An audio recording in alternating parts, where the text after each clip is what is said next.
الحمد لله نحمده ونستعينه ونستغفره ونؤمن به ونتوكل عليه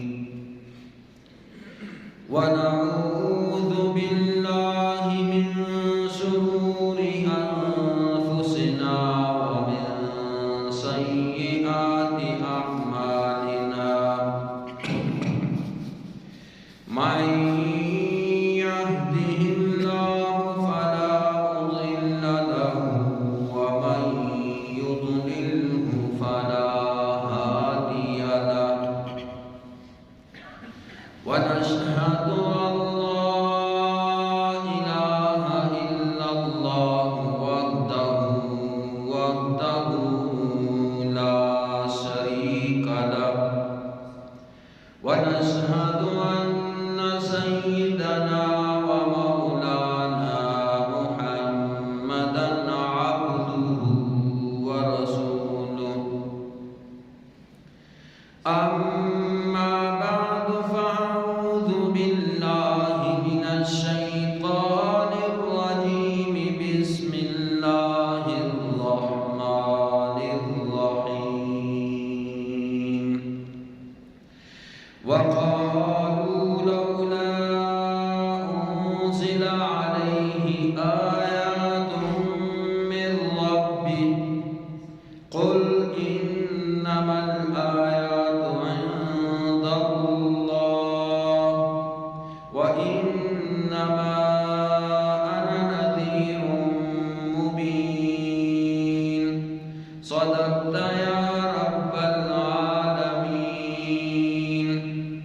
إن الله وملائكته يصلون على النبي يا أيها الذين آمنوا صلوا عليه وسلموا تسليما اللهم صل على محمد وعلى آل محمد كما صليت على إبراهيم وعلى آل إبراهيم إنك حميد مجيد اللهم بارك على محمد وعلى آل محمد كما باركت على إبراهيم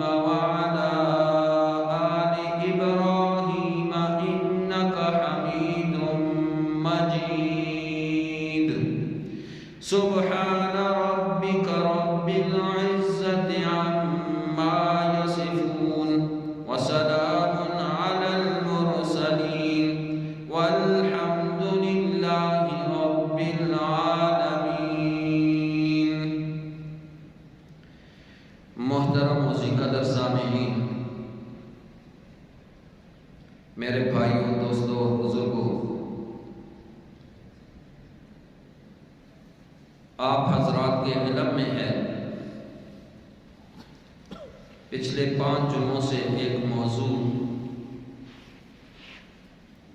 چل رہا ہے،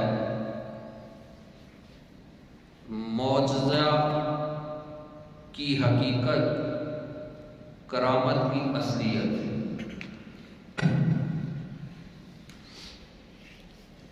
پچھلے جمعوں میں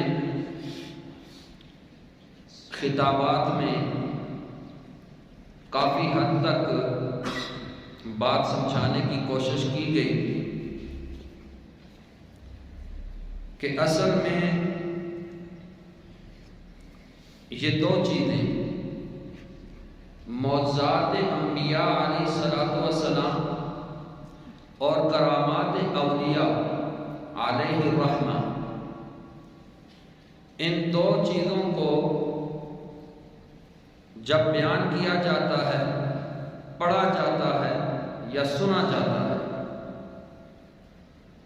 تو اس سے کچھ غلط فہمیوں کی وجہ سے لوگ گمراہی کی طرف چل پڑتے ہیں، جب معجزات کو پڑھتے ہیں، دیکھتے ہیں، سنتے ہیں یا سنایا جاتا ہے اور یہ تصور دیا جاتا ہے کہ دیکھو یہ انبیاء علیہ السلام متصرف الامور ہیں، ان کو اختیارات حاصل ہیں، یہ جو چاہیں جب چاہیں کر سکتے ہیں، کرامات کو بیان کر کے یہ تصور دیا جاتا ہے کہ دیکھو اولیاء کرام یہ متصرف الامور ہیں، یہ مشکل کشا ہیں، یہ حاجت روا ہیں، کھوٹی قسمتیں کھڑی کر دیتے ہیں، ان کے پاس نفع اور نقصان کی ملکیت ہے، ان کو اختیارات حاصل ہیں۔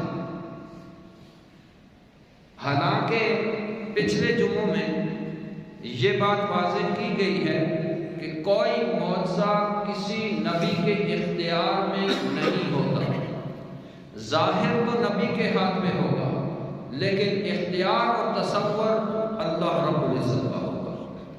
کوئی ایک کرامت کسی ولی کے اختیار میں نہیں ہوتی، اگرچہ ظاہر تو ولی کے ہاتھ میں ہوگی لیکن تصور، تصرف اور اختیار وہ اللہ تبارک و تعالیٰ کا ہوگا۔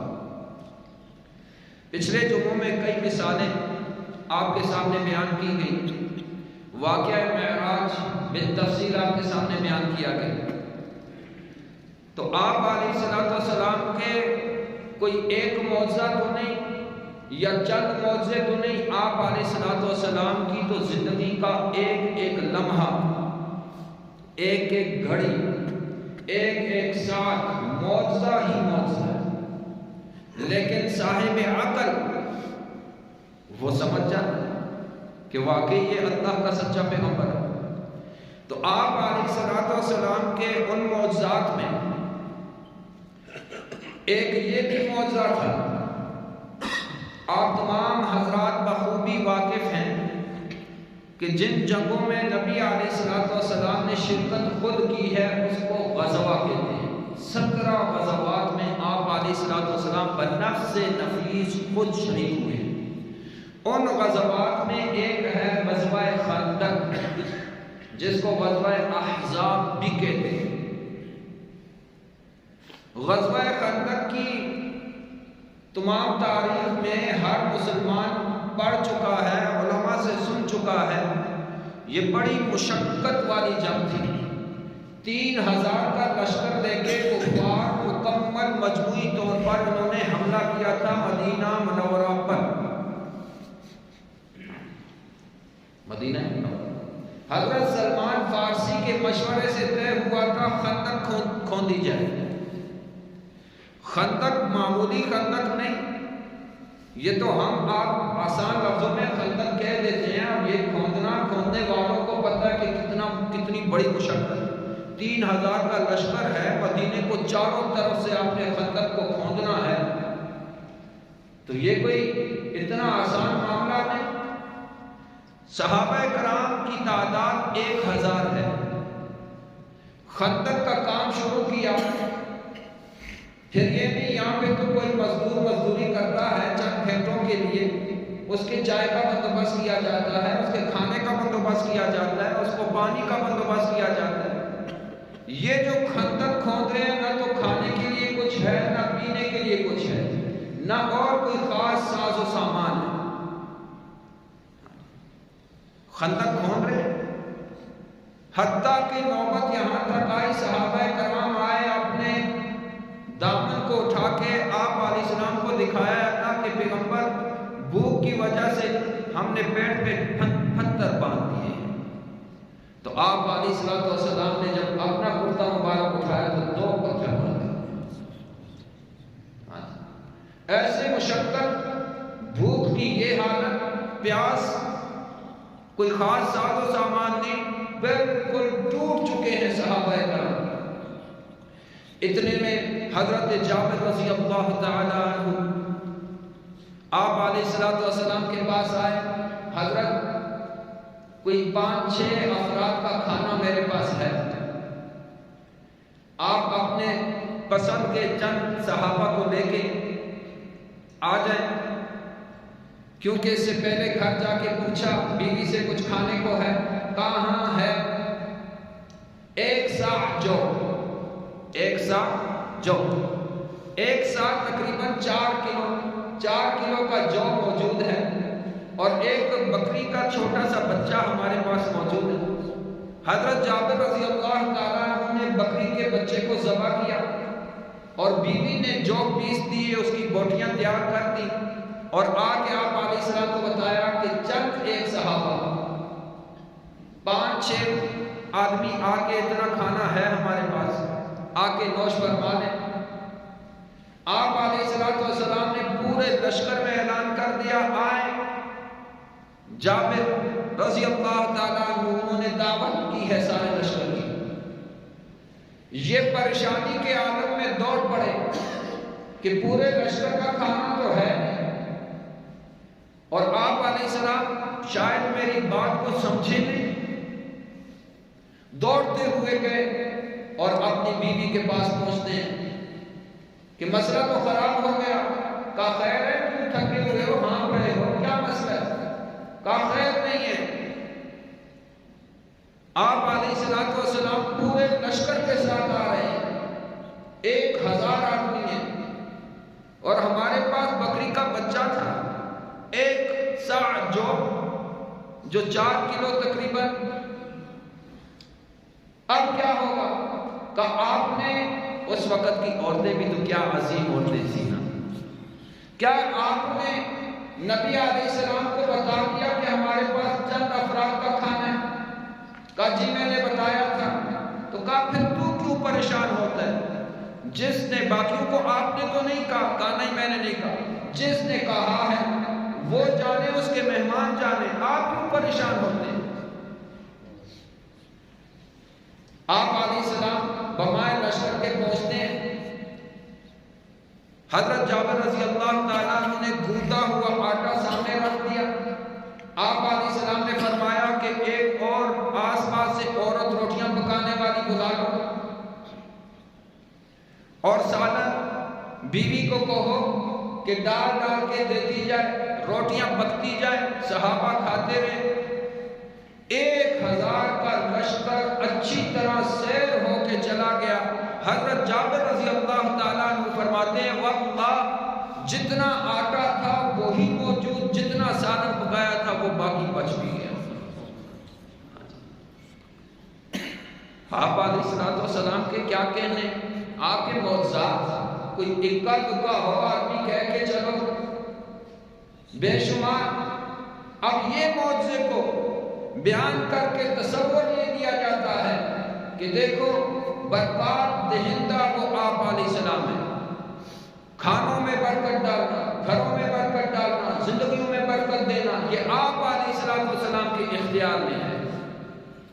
لیکن میں نے بتایا کہ معجزہ وہ اس چیز کی دلیل نہیں بن سکتا۔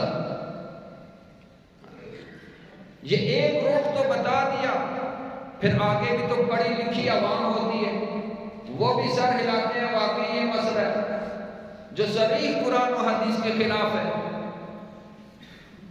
دوسرا رخ میں آپ کو بتاتا ہوں، اگر برکات دہندہ نبی علیہ السلام ہیں کھانوں میں، گھروں میں، زندگیوں میں، تو پھر اپنے گھر میں آپ علیہ فرماتے ہیں کہ بھائی ایک مہینے تک چولہا ہمارا نہیں جلتا تھا۔ اما عائشہ رضی اللہ تعالی عنہا حدیث نبوی صلی اللہ علیہ وسلم نقل کرتی ہیں، ایک ماہ گزر جاتا ہمارے گھروں میں چولہا نہیں جلتا۔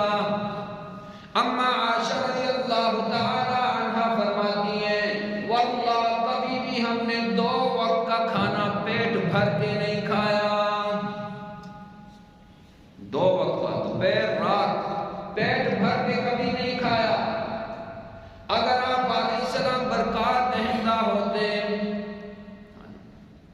تو اپنے اہل و عیال کو، اہل بیت کو کیوں بھوکا رکھتے؟ تو کیا آپ علیہ السلام جان بوجھ کے ایسا کر رہے تھے؟ نہیں، پتہ چلا کہ معجزہ نبی کے اختیار میں نہیں ہوتا، ظاہر نبی کے ہاتھ میں ہوتا ہے، اختیار اور تصرف اللہ رب العزت کا ہوتا ہے۔ تو نبی علیہ السلام یہی قرآن مجید بھی اعلان کرتا ہے سورہ عنکبوت کی آیت نمبر 50 میں کہ شک و شبہ نہ رہے، اللہ رب العزت کی لا ریب کتاب ہے۔ سورہ عنکبوت 21 پارے کا پہلا صفحہ، آیت کا نمبر 50۔ اللہ رب العزت عرش معلیٰ کی بلندیوں سے اپنے کلام مجید لا ریب کتاب میں اعلان کر رہے ہیں، وَقَالُوا لَوْلَا أُنزِلَ عَلَيْهِ آيَاتٌ مِّن رَّبِّهِ، مخالفین مشرکین عدو اسلام آپ علیہ السلام کے دشمنان اسلام کہتے ہیں لولا انزل علیہ آیات من ربہ، یہ پیغمبری کا دعویٰ کرتا ہے، نبوت کا دعویٰ کرتا ہے، یہ کہتے ہیں میں اللہ کا رسول ہوں، لولا انزل علیہ آیات من ربہ، اللہ کی طرف سے کوئی معجزہ کیوں نہیں دکھاتا؟ وہ معجزہ جو ہم طلب کرتے ہیں، یہ ہمارے طلب کردہ چیزیں کیوں نہیں دکھاتا؟ تو پچھلے جمعے میں نے وہ آیت، کیونکہ وقت ہمارے پاس کم ہوتا ہے، پڑھ کے اس کا ترجمہ کر کے سنایا تھا۔ آپ علیہ السلام کے دل میں یہ بات آئی کہ ان کے منہ مانگا معجزہ میں پیش کر دوں تو ان کو ہو سکتا ہے ہدایت مل جائے گی، مسلمان ہو جائے، جہنم کی آگ سے بچ کے جنت میں جانے والے بن جائے۔ اللہ رب العزت نے فرمایا میرا پیغمبر اگر تیرے اختیار میں ہے تو کھود دے زمین میں کوئی سرنگ یا لگا لے کوئی آسمان پہ سیڑھی اور دکھا دے اپنی مرضی سے ان کو معجزہ، لیکن اے پیغمبر تیرے اختیار میں نہیں۔ تو یہاں بھی فرمایا قل، اے میرا پیغمبر ذرا بتا دے، ان کو اعلان کر دے، انما الآیات عند اللہ، وہ معجزات کا اختیار میرے اللہ کے پاس ہے، میرے پاس نہیں۔ پھر اے پیغمبر تو کیسا رسول؟ فرمایا وَإِنَّمَا أَنَا نَذِيرٌ مُبِينٌ، میرے ذمہ اللہ نے جو کام لگایا ہے وہ یہ کہ میں نذیر مبین، واضح طریقے پہ تمہیں ڈرانے والا ہوں، میرا کام ڈرانے والا۔ تو نبی کے اختیار میں معجزہ نہیں ہے۔ اسی طرح نبی علیہ السلام بدر کا مقام ہے، تمام مسلمانوں کو پتہ ہے، جنگ بدر، ہاں جی، جنگ بدر کا مقام، آپ علیہ السلام جنگ سے ایک دن پہلے اس میدان میں تشریف لاتے ہیں، صحابہ ساتھ ہیں، آپ علیہ السلام نے کچھ دائرے لگائے، لکیریں لگائیں بدر کے مقام میں، یہاں فلاں کافر مرے گا، یہاں اس مشرک کی موت ہوگی، یہاں یہ مشرک مردار ہوگا، نشانات لگائے۔ آپ سب اچھی طرح جانتے ہیں بدر میں 70 بڑے بڑے کفار مارے گئے، مردار کیے گئے۔ آپ علیہ السلام نے نشان لگائے، یہ جگہ فلاں کی، یہ جگہ فلاں کی، یہ شخص اس جگہ مردار ہوں گے۔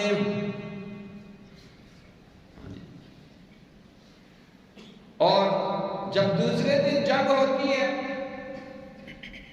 جس جگہ جس کا نام آپ علیہ السلام نے لیا صحابہ کے سامنے، یہاں فلاں کافر، یہاں فلاں مشرک مرے گا، اسی جگہ پہ وہ کافر اور مشرک مردار پڑا ہوا نظر آیا۔ معجزہ آپ علیہ السلام۔ اب اس معجزے کو بیان کر کے سن کے عوام الناس کو یہ تصور دیا جاتا ہے، دیکھو بھائی نبی عالم الغیب ہے، کل کی باتیں بھی جانتے ہیں، آپ علیہ السلام نے ایک دن پہلے بتایا ہو کے رہا۔ یاد رکھیں معجزہ بطور دلیل جاتی. احناف کی تمام فقہ کی کتابیں دیکھ لو لیکن اس چیز پہ دلیل بنائی جاتی ہے. عالم الغیب ہے. دیکھو آپ علیہ السلام نے جہاں جہاں نشان لگایا وہیں پہ وہ مشرکین پڑے ہوئے نظر آئے. تو پتہ چلا کہ آپ علیہ السلام بھی عالم الغیب ہیں. یا ایک رخ دکھا کے عوام الناس کو تصور دیا جاتا ہے. دوسرا رخ نہیں دیکھا. چند لوگ آتے ہیں آپ علیہ السلام کے پاس. اے اللہ کے پیارے پیغمبر ہم نے کلمہ پڑھ لیا ہے, ہمارا پورا کا پورا علاقہ مسلمان ہو چکا ہے, ساروں نے کلمہ پڑھ لیا ہے, لیکن اب دین کے متعلق ہم میں سے کوئی کچھ نہیں جانتا. آپ مہربانی فرمائیں ہمارے پاس ہمارے ساتھ چند ایک معلمین کر دیں جو ہمیں دین سکھلائیں, جو ہمیں دین کے بارے میں احکامات بتائیں. نبی علیہ السلام بڑے خوش ہوئے, اتنے لوگ مسلمان ہوئے, آؤ میرے ساتھ. صحابہ بیٹھے ہوئے ہیں, مجمع لگا ہے. آپ علیہ السلام منبر پہ تشریف فرما ہوئے. آپ علیہ السلام نے اپنے صحابہ میں سے چن چن کے علماء, قراء, حفاظ کھڑے کیے. اے میرے فلاں صحابی, تو قرآن اچھی طرح جانتا ہے, قرآن کے احکام سے بخوبی واقف ہے, کھڑا ہو جا. اے فلاں صحابی, تجھے قرآن یاد اچھی طرح, تو اچھا حافظ ہے, تو کھڑا ہو جا. اے فلاں صحابی, تو اچھا قاری ہے, تو بھی کھڑا ہو جا. تو فقہ کے مسائل بڑے اچھے طریقے سے جانتا ہے, تو بھی کھڑا ہو جا. اس طرح صحابہ کو چنا گیا, علماء, فقہاء, حفاظ, قراء کو کھڑا کیا گیا. 70 صحابہ آپ علیہ السلام نے ان کے ساتھ رخصت کیے. جاؤ ان کو دین سکھاؤ, تبلیغ کرو, اللہ کے کلام کو پھیلاؤ. کتنے صحابہ بھیجے؟ 70 صحابہ چن چن کے. تو بڑا قیمتی آدمی ہے, تو بڑا قیمتی ہے بھائی. 70 صحابہ کو یہ لے کے گئے, بیر امام نام جگہ کا نام ہے, وہاں پہ جا کے پہنچے. ان 70 کے 70 صحابہ کو ذبح کر دیا گیا. منافقین تھے. تو اگر آپ علیہ السلام عالم الغیب ہوتے تو اپنے صحابہ کو جان بوجھ کے ان کے ساتھ بھیجتے, اور آپ علیہ السلام کو ان صحابہ کے بارے میں کیوں پتہ نہ چلا کہ یہ شہید کر دیے گئے ہیں, کس جگہ پہ شہید ہوں گے. بخاری شریف میں آتا ہے 1 مہینے کے بعد آپ علیہ السلام کو جبریل امین آئے اور اطلاع دی, آپ نے جو 70 معلمین بھیجے تھے, 70 صحابہ بھیجے تھے, وہ سب کے سب اللہ کو پیارے ہو گئے اور اللہ ان سے راضی ہو گیا. 70 کے ساتھ. تو اب ایک رخ تو بتایا جاتا ہے, دوسرا رخ نبی علیہ السلام اما عائشہ رضی اللہ تعالی عنہ کا ہار گم گیا بنی مصطلق. ہار گم گیا, صحابہ کو حکم دیا ہار اگرچہ قیمتی نہیں لیکن حضرت خدیجہ الکبریٰ رضی اللہ تعالی عنہ کی نشانی ہے. ہاتھی دانت کا ہار تھا.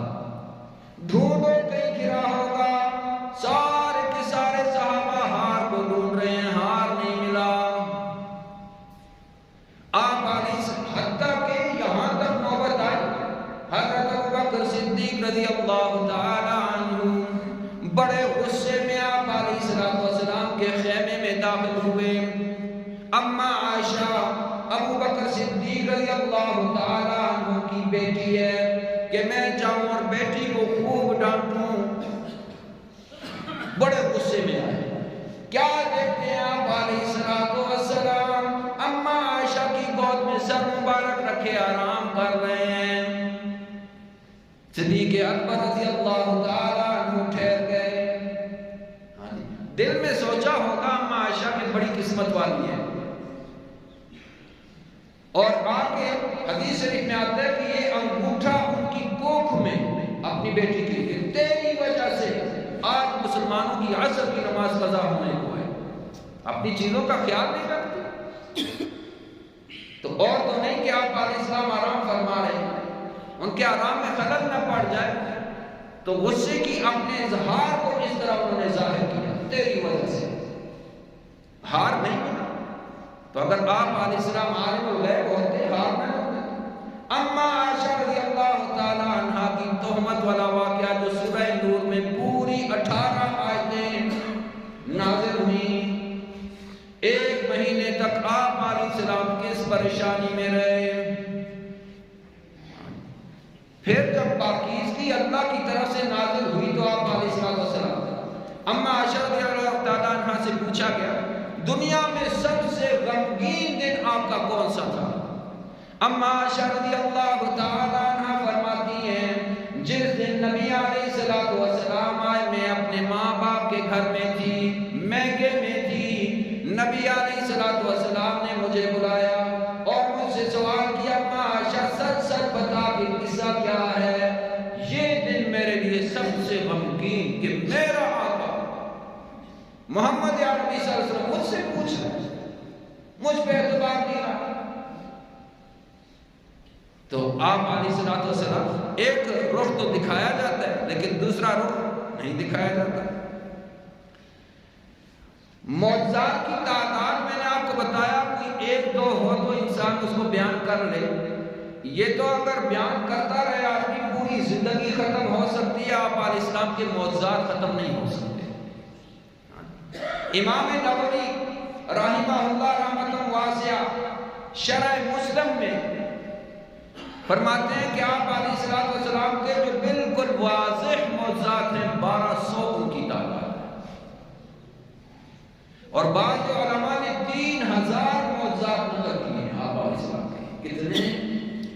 آج سن لیا کل پھر بھول جائیں گے۔ وہی آپ علیہ السلام کے معجزات 3000 نقل کیے ہیں، اور ان کے علاوہ بڑی بڑی کتابیں ہیں، جیسے ابن تیمیہ رحمہ اللہ بہت بڑے عالموں میں سے، اور اسی طرح جلال الدین سیوطی رحمہ اللہ، انہوں نے تو بڑی بڑی کتابیں لکھی ہیں صرف معجزات کے متعلق جو آپ علیہ السلام کے معجزات ہیں، بڑی بڑی کتابیں انہوں نے لکھی ہیں۔ علامہ ابن تیمیہ، جلال الدین سیوطی رحمہ اللہ رحمۃ واسعہ۔ تو اب معجزات تو بہت بے شمار ہیں کہ ان کی معجزوں کا تذکرہ کیا جائے۔ پچھلے 5 جمعوں سے آپ سنتے آ رہے ہیں، آج 6واں جمعہ ہے۔ آپ نے اتنا یاد رکھنا ہے کہ معجزات 2 طرح کے ہوتے ہیں۔ معجزے کی ایک قسم معنوی ہے اور معجزے کی دوسری قسم حسی ہے۔ معنوی معجزات تو وہ معجزات ہیں جن کا تعلق آپ علیہ السلام کی اپنی زندگی کے ساتھ ہے یا کسی نبی کی زندگی کے ساتھ ہے، جیسے آپ علیہ السلام کی گزشتہ زندگی کی پاکیزگی، انبیاء علیہ السلام کا کردار، انبیاء علیہ السلام کی رفتار، انبیاء علیہ السلام کے اعمال حسنہ، انبیاء علیہ السلام کا اٹھنا بیٹھنا چلنا پھرنا، انبیاء علیہ السلام کی صورت سیرت، یہ سارے کے سارے معجزے ہیں، ان کو معجزات معنویہ کہا جاتا ہے۔ اور دوسری قسم معجزے کی ہے حسی۔ یہ وہ معجزات ہیں جو انسان کی عقل سے ماوراء ہوں، انسان کی قدرت سے باہر ہوں، خیر کے عادات، ایسی چیز جو کسی نبی کے ہاتھ میں ظاہر ہو اسے معجزہ کہیں گے، کسی ولی کے ہاتھ میں ظاہر ہو اسے کرامت کہیں گے، جو کائنات کے دوسرے انسان اس کو ظاہر نہ کر سکے۔ ناممکن ممکن ہو جائے، ناممکن ممکن ہو جائے، ایسی چیز جو عقل سے ماوراء ہو، عقل تسلیم نہ کرے، ایسی چیز کے ظہور کو انبیاء علیہ السلام کے ہاتھ پہ ہو تو معجزہ، کسی ولی کے ہاتھ میں ہو تو اس کو کرامت کہتے ہیں، اور یہ معجزہ اور کرامت کسی نبی یا ولی کے اختیار میں نہیں ہوتی، اختیار اور تصرف وہ اللہ کا ہوتا ہے۔ تو بے شمار معجزات ہیں، یہ دو قسمیں میں نے آپ کو بتائیں، اور وہ معجزات جن کا تذکرہ اللہ کا کلام خود کرتا ہے، قرآن مجید میں موجود ہیں، تو وہ بھی بہت سارے معجزات ہیں۔ جیسے میں نے آپ کو بتایا واقعہ معراج، نبی علیہ السلام بیت اللہ سے بیت المقدس تک، وہاں سے اوپر، پورا واقعہ میں بیان کر چکا ہوں۔ آپ علیہ السلام معراج والی رات گزرنے کے بعد آپ علیہ السلام فرماتے ہیں کہ میں صبح حتیم میں موجود تھا۔ وہ حتیم تو جانتے ہیں نا، حتیم کسے کہا جاتا ہے؟ جو لوگ حاجی ہیں ان کو تو پتا ہوگا بھائی۔ ہاں، خانہ کعبے کے سامنے آپ دیکھتے ہیں ایک مستطیل سا دائرہ لگا ہوا ہے، یہ حتیم جو کہ بیت اللہ کا حصہ ہے، اس لیے جمعوں میں کئی ہم اس کو بیان کر چکے ہیں، یہ اصل میں بیت اللہ کا حصہ ہے۔ حلال کی رقم جمع کی، کنہوں نے جمع کی تھی؟ مشرکین مکہ۔ آج لوگ یہ سمجھتے ہیں نا کہ شرک، شاید مشرک وہ ہوتے ہیں جو اللہ کو نہیں مانتے، بعض لوگوں کا یہ گمان ہے مشرک وہ ہوتے ہیں جو دو خداؤں کو مانتے ہیں یا زیادہ خداؤں کو مانتے ہیں یا خدا کے منکر ہوتے ہیں۔ نہیں بھائی، مشرک اللہ کو مانتے ہیں، اللہ کی صفات کو بھی مانتے ہیں۔ کئی مرتبہ ہم نے کلام مجید سے وہ آیتیں پیش کی، سورہ یوسف آیت نمبر 102 میں موجود ہے کہ اکثر شرک کرنے والے کلمہ گو ہوتے ہیں۔ تو مکہ کے مشرکین ایک اللہ کو مانتے تھے، اسی اللہ کی صفات کو بھی مانتے تھے، لیکن اللہ کی بعض صفات کو غیروں میں مانتے تھے، اس لیے وہ مشرک تھے۔ تو آپ علیہ السلام فرماتے ہیں حتیم میں موجود تھا، سارے کے سارے عرب کے مشرکین جمع ہوئے، آپ علیہ السلام نے معراج کا واقعہ ان کو سنایا۔ رات کی گھڑی ایک آئی، اللہ کا فرشتہ جبریل امین آیا، مجھے ساتھ لیا، اسی جسم عنصری کے ساتھ، جسم اور روح دونوں کو ساتھ لیا، بیت اللہ سے بیت المقدس گئے، وہاں سے ہم پہلا آسمان، دوسرا آسمان، ساتواں آسمان، بیت المعمور، جنت المأوا، سدرۃ المنتہا، وہاں سے بھی اوپر، وہاں سے بھی اوپر۔ یہ سارا واقعہ علیہ السلام نے مکہ کے مشرکین کو سنایا۔ مشرکین ہنسنے لگے، مذاق اڑانے لگے، اچھا اگر تو اپنی بات میں سچا ہے تو بتا بیت المقدس کے کتنے دروازے ہیں، بتا بیت المقدس کے اندر کتنی روشن دان ہیں، بتا کتنی کڑیاں اوپر، چھت کس قسم کی ہے، کتنی شاہتیر لگے ہوئے ہیں۔ اب آپ علیہ السلام وہ تو اللہ رب العزت کے مہمان تھے، اللہ رب العزت کی ملاقات کے لیے گئے تھے، تو اب اتنی سی دیر میں کیسے وہ دروازوں کو گنے، کیسے روشن دانوں کو، کتنے شاطر ہیں۔ اپنے اپنے گھروں کے بارے میں سوچو تو وہ بھی ہمیں سوچ کے بتانا پڑے گا کہ گھر میں کتنی کھڑکی ہیں، جس گھر میں 1000 رہ رہے ہیں کتنی روشن دان ہے، کس کمرے میں روشن دان ہے کتنی ہیں۔ اپنے گھر کا ہمیں نہیں پتہ چلے گا، ہم سوچ کے بتائیں تو بتا سکیں گے۔ تو آپ علیہ السلام رات میں گئے ہیں، ایک گھڑی کے لیے وہاں پہ ٹھہرے اور ان سے سوال۔ بخاری شریف میں آتا ہے آپ علیہ السلام نے فرمایا کہ کرب تو کربن، کہ میں پریشان ہوا، ایسا پریشان ہوا، ماں کو ربتو مثلہ ہو، کہ اس سے پہلے میں کبھی اتنا پریشان نہیں ہوا۔ مکہ کی مشرکین انہوں نے جب سوالات کیے میں بڑا پریشان ہو گیا کہ اگر ان کو ان سوالوں کے جواب نہ ملے تو یہ تو ایک دم ہم کہہ دیں گے کہ یہ کذاب ہے، پہلے بھی کہہ رہے ہیں تو ساحر ہے، تو کذاب ہے، نعوذ باللہ. تو پہلے سے فتوے یہ لگا رہے ہیں، آپ تو پھر اور زیادہ.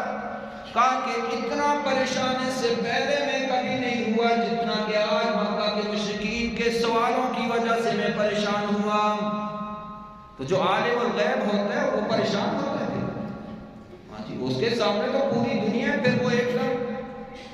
پھر بخاری شریف کے الفاظ آپ علیہ الصلوۃ والسلام فرماتے ہیں فرفعہ اللہ انظروا الیہ، اللہ رب العزت نے درمیان سے وہ سارے پردے ہٹا دیے، ہاں جی، سارے پردے ہٹا دیے. اللہ رب مجلی اللہ لی بیت المقدس، اللہ رب العزت نے بیت المقدس کو میرے سامنے کر دیا. بالکل میں وہ بیت المقدس کو دیکھ دیکھ کے بتا رہا تھا، ہاں بھائی اتنے دروازے، اتنے روشن دان ہیں، اتنی کھڑکیاں، اتنے شاطیر لگے ہیں. وہ سوال پوچھتے جاتے، میں دیکھ کے ایک ایک سوال کا جواب دے دیا. ہاں جی، آپ علیہ الصلوۃ والسلام.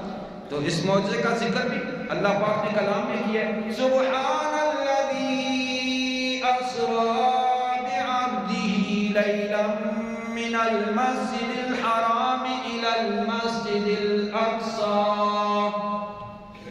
پاک ہے وہ ذات، سبحان الذی، جس نے راتوں رات اپنے بندے محمد عربی صلی اللہ علیہ وسلم کے صلی اللہ علیہ وسلم کو لیا اور کہاں سے حرم شریف سے اٹھا کے بیت المقدس تک پہنچایا. قرآن میں موجود ہے شک کے کمر، چاند کے دو ٹکڑے، ایک طرف الساعہ، اللہ رب العزت فرمائے وشق القمر، اور قیامت قریب ہے. وشق القمر، چاند کے دو ٹکڑے ہو گئے. حضرت عبداللہ ابن عباس سب کہتے ہیں رضی اللہ تعالی عنہ، یہ چشم دید گواہ ہے اس چیز سے. حضرت عبداللہ ابن عباس رضی اللہ تعالی عنہ فرماتے ہیں، کیا فرما رہے ہیں؟ فرما رہے ہیں انشق القمر علی عہد رسول اللہ صلی اللہ علیہ وسلم فرقتین، فرقۃ فوق الجبل و فرقۃ دونہ، کہ چاند کے میری آنکھوں کے سامنے دو ٹکڑے ہوئے، ایک ٹکڑا تو اسی طرح پہاڑ کے اوپر رات، دوسرا ٹکڑا اس پہاڑ سے جدا ہو کے دوسری طرف چلا گیا، آنکھوں کے سامنے. انشق اللہ رب العزت نے اپنے کلام میں فرمایا اقتربت الساعہ وشق القمر، قیامت قریب ہے، چاند کے دو ٹکڑے ہو گئے. اب قیامت اور چاند معجزہ یہ دونوں کو اکٹھا اللہ نے ذکر کیا. بڑے مفسرین بڑے حیران پریشان ہوئے، ان کا کیا ربط تعلق ہے؟ تو یاد رکھنا ہے اللہ رب العزت یہ سمجھاتے ہیں میرے حبیب کے انگلی کے اشارے پہ جس طرح چاند کے دو ٹکڑے ہوئے پھر دوبارہ چاند کو ملا دیا گیا، اسی طرح اے انسان تو مر جائے گا، ریزہ ریزہ ہو جائے گا، تیرے ریزوں کو اکٹھا کرنا بھی اللہ کے لیے کوئی مشکل نہیں. اس غلط فہمی میں نہ ہونا ہندوؤں کی طرح کہ ہم جلا دیں گے، کچھ راک سمندر میں بہا دیں گے، کچھ ایسے کر دیں گے. کہاں نہیں، اور اللہ رب العزت قادر مطلق ہے. اللہ پاک دوبارہ جمع کر سکتا ہے، جیسے چاند کو ملا دیا ایسی اللہ پاک تمہارے اس بدن کو ملا کے اس روح کو تمہارے اندر داخل کر کے قیامت میں دوبارہ کھڑا کر دے گا. تو انشق القمر.